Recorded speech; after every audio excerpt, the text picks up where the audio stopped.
ജയന്തി ആഘോഷങ്ങൾ പെരുന്നയിൽ തുടരുമ്പോൾ തന്നെ സംസ്ഥാനത്തിന്റെ 23ാമത് ഗവർണറായി രാജേന്ദ്ര വിശ്വനാഥ് അർലേക്കർ സത്യപ്രതിജ്ഞ ചെയ്ത് ചുമതലയേറ്റു. ചീഫ് ജസ്റ്റിസ് നിതിൻ മധുക്കർ ജാംദാർ സത്യവാചകം ചൊല്ലിക്കൊടുത്തു. മുഖ്യമന്ത്രി, പ്രതിപക്ഷ നേതാവ്, മന്ത്രിമാർ, സ്പീക്കർ തുടങ്ങിയവർ പങ്കെടുത്തു. I, Rajendra Vishwanath Arlekar, do swear in the name of God that I will faithfully execute the office of Governor of Kerala and will, to the best of my ability, preserve, protect and defend the Constitution of India and the law, and that I will devote myself to the service and well-being of the people of Kerala. കൂടുതൽ വിവരങ്ങളുമായി സൂര്യഗായത്രിയാണ് ചേരുന്നത്. സൂര്യ, കേരളീയ വേഷത്തിലാണ് governor എത്തിയിരിക്കുന്നത്. ഊഷ്മളമായിരുന്നോ ചടങ്ങ്?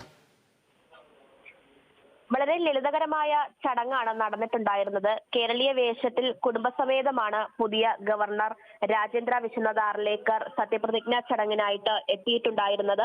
മന്ത്രിസഭയിലെ ഭൂരിഭാഗം മന്ത്രിമാരും അദ്ദേഹത്തിന് ആശംസകൾ നേരാൻ എത്തിയെന്നുള്ളതാണ് ഏറ്റവും പ്രധാനപ്പെട്ട കാര്യം. കൂടാതെ മുഖ്യമന്ത്രി, പ്രതിപക്ഷ നേതാവ്, ചീഫ് സെക്രട്ടറി അടക്കമുള്ളവർ, BJP നേതാക്കൾ, BJPയിൽ തന്നെ മുൻ കേന്ദ്രമന്ത്രി V മുരളീധരൻ അടക്കമുള്ളവർ ചടങ്ങിന് എത്തിയിട്ടുണ്ടായിരുന്നു. കൂടാതെ വിവിധ സമുദായ അധ്യക്ഷന്മാർ ചടങ്ങിൽ എത്തുകയും അദ്ദേഹത്തിന് ആശംസകൾ നേരുകയും ചെയ്തിട്ടുണ്ടായിരുന്നു. കേരളത്തിന്റെ 23ാമത് ഗവർണറായാണ് രാജേന്ദ്ര വിശ്വനാഥ് ആർലേക്കർ ഇന്നിപ്പോൾ സത്യപ്രതിജ്ഞ ചെയ്ത് ചുമതല ഏറ്റെടുത്തത്. ചീഫ് ജസ്റ്റിസ് നിതിൻ മധുക്കർ ജാംദാറാണ് സത്യവാചകം ചൊല്ലി നൽകിയത്. ഗാർഡ് ഓഫ് ഓണർ നൽകിയാണ് ഗവർണറെ രാജ്ഭവൻ സ്വീകരിച്ചിട്ടുണ്ടായിരുന്നത്. കൂടാതെ ചടങ്ങുകൾക്ക് ശേഷം ഗവർണർ ഒരുക്കിയ ചായ സൽക്കാരത്തിലും എല്ലാവരും പങ്കെടുത്തുകൊണ്ടാണ് മടങ്ങിയത്.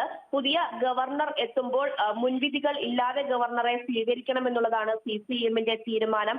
5 വർഷത്തിലധികം നീണ്ടുനിന്ന ഗവർണർ സർക്കാർ പോരിന് പുതിയ ഗവർണർ ഒരു വിരാമം ഇടുമോ എന്നുള്ളത് വലിയ ചോദ്യമാണ്. അതിനൊക്കെ തന്നെ വരും ദിവസങ്ങളിൽ ഒരു ഉത്തരം കിട്ടുമെന്നതാണ് പ്രതീക്ഷിക്കുന്നത്. സർവകലാശാല വിഷയത്തിൽ ഉൾപ്പെടെ പുതിയ ഗവർണർ സ്വീകരിക്കുന്ന നിലപാട് അത് സർക്കാരിന് ഏറെ നിർണായകമായിരിക്കും. പുതിയ ഗവർണറുടെ സത്യപ്രതിജ്ഞാ ചടങ്ങിന്റെ വിശദവിവരങ്ങൾ നൽകുകയായിരുന്നു സൂര്യഗായത്രി.